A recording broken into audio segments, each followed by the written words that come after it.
Apakah santet itu benar-benar ada? Pertanyaan seperti ini pasti seringkali dipikirkan oleh sebagian orang, khususnya umat Muslim. Sebagai umat Muslim, kita semua memang diwajibkan untuk mempercayai hal-hal gaib yang ada di dunia ini. Bahkan, Tuhan dan malaikat yang kita yakini keberadaannya juga sudah termasuk pada suatu hal yang gaib yang hampir mustahil untuk dibuktikan. Begitu juga dengan konsep surga dan neraka. Tak ada satupun manusia di dunia ini yang masih hidup bisa membuktikan bahwa surga dan neraka ada, maka itu juga masuk dalam kategori hal gaib. Lantas, bagaimana dengan ilmu sihir dan sejenisnya? Apakah hal tersebut benar-benar ada di dunia ini? Melalui ceramahnya, Ustadz Abdul Somad memberikan bukti nyata bahwa santet itu benar-benar ada, dalam pandangan Islam. Ustadz Abdul Somad membeberkan bukti bahwa santet itu merupakan hal yang nyata dan diakui dalam agama Islam. Itu ada. Kalau tidak ada yang namanya santet, itu tidak akan mungkin dalam Al-Quran ada surat namanya surat Al-Falaq, ujarnya. Di dalam surah Al-Falaq, ada ayat yang menyinggung tentang ilmu sihir atau santet yang dikirimkan dengan cara meniup-niup pada simpulan tali.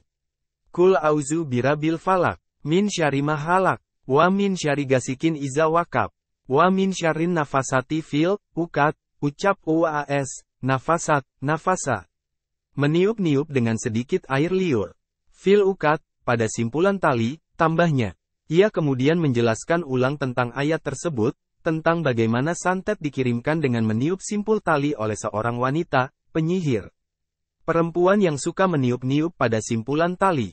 Jadi kalau misalnya ibu atau bapak, diambil rambut bapak, ibu baru diikat di simpulan tali, lalu di simpulan tali itu ditiup-tiup, jelasnya.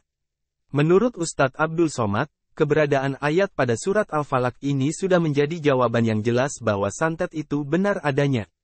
Berikut ini adalah terjemahan dari surat Al-Falaq yang sempat disebutkan oleh Ustadz Abdul Somad berkaitan dengan bukti keberadaan santet tersebut. 1.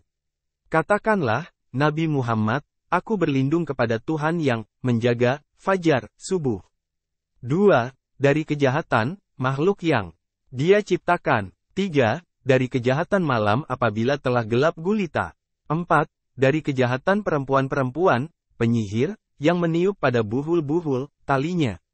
5. Dan dari kejahatan orang yang dengki apabila dia dengki. Jadi, sudah jelas bahwa santet merupakan hal yang nyata di dalam agama Islam, bahkan telah disebutkan secara jelas di Al-Quran berdasarkan keterangan dari Ustadz Abdul Somad. Keberadaan surat Al-Falaq menjadi bukti, bahwa ilmu sihir termasuk santet merupakan hal yang nyata dan sudah ada sejak zaman Nabi dan diabadikan dalam Al-Quran.